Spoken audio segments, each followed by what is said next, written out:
সময়টা ৯০-এর দশকের। তখন ছিল না ইন্টারনেটের এমন বিস্তার, ছিল না ফেসবুক, ইউটিউব কিংবা স্যাটেলাইট টেলিভিশনের এমন আধিপত্য।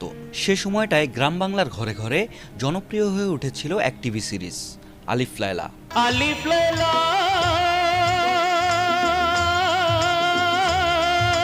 আর এই সিরিজের সবচেয়ে জনপ্রিয় চরিত্র ছিল সিন্দাবাদ। তুমুল জনপ্রিয় এই চরিত্রে যিনি অভিনয় করেছিলেন সেই ভারতীয় অভিনেতা শাহনেওয়াজ প্রধান আর নেই।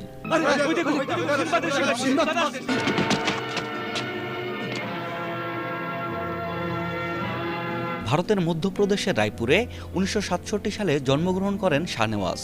শুক্রবার মুম্বাইয়ের একটি হাসপাতালে মারা গেছেন ভারতীয় এই অভিনেতা। হৃদরোগে আক্রান্ত হয়ে ৫৬ বছর বয়সী এই অভিনেতার মৃত্যু হয়েছে। পুরস্কার নিতে মুম্বাইয়ের একটি অ্যাওয়ার্ড অনুষ্ঠানে উপস্থিত হয়েছিলেন শাহনেওয়াজ। অনুষ্ঠান চলাকালে হঠাৎ বুকে প্রচণ্ড ব্যথার কথা বলে মাটিতে লুটিয়ে পড়ে জ্ঞান হারান এই অভিনেতা। পরে দ্রুত হাসপাতালে নিয়ে যাওয়া হলে কর্তব্যরত চিকিৎসক তাকে মৃত ঘোষণা করেন। যখনই তুমি তোমার সাহায্যের জন্য আমায় ডাকতে চাও, এই দুটো পালক একসঙ্গে জুড়ে দিও আর আমায় ডেকো, আমি এসে যাব। সিন্দাবাদ খ্যাত অভিনেতা শাহনেওয়াজ প্রধানের আগে থেকেই হৃদরোগ ছিল। কয়েক মাস আগেই বাইপাস সার্জারি করা হয়েছিল। ছোট পর্দা থেকে শুরু করে বড় পর্দা সব মাধ্যমেই অভিনয় করেছিলেন শাহনেওয়াজ।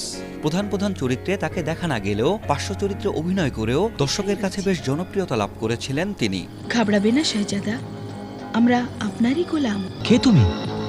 আমি বহু বছর আপনার অপেক্ষায় বসে আছি। আরব রজনীর গল্প অবলম্বনে নির্মিত ভারতীয় টেলিভিশন ধারাবাহিক আলিফ লায়লা অভিনয় করে ব্যাপক জনপ্রিয়তা পাওয়া শাহনেওয়াজ কণ্ঠ অভিনেতা হিসেবেও সমানভাবে জনপ্রিয় ছিলেন। আর আমিও এখানে এসেছি সেই অন্য হীরের খোঁজে, কিন্তু সেই অন্য হিরেটা তুমি কখনো পাবে না। এছাড়া শাহরুখ খানের রইস, সাইফ আলী খানের ফ্যান্টম, ওয়েব সিরিজ মির্জাপুরে অভিনয় করেছেন শাহনেওয়াজ। শাহনেওয়াজের মৃত্যুতে শোক প্রকাশ করেছেন তার সতীর্থরা। अच्छा समय चल रहा है, बताते रहेगी। बांधो, बांधिए। থ্যাংক ইউ भैया जी। মির্জাপুরে তার সহ অভিনেতা রাজেশ তৈলঙ্গ শোক প্রকাশ করে সামাজিক যোগাযোগ মাধ্যমে লিখেন, শাহনেওয়াজ ভাই, আপনাকে শ্রদ্ধা জানাই। অসাধারণ মানুষ ছিলেন। আমার স্মৃতিতে রয়ে যাবে মির্জাপুরের সেট। শুটিংয়ের দিনগুলো কত মজা করেছি, সত্যি এখনো বিশ্বাস করতে পারছি না।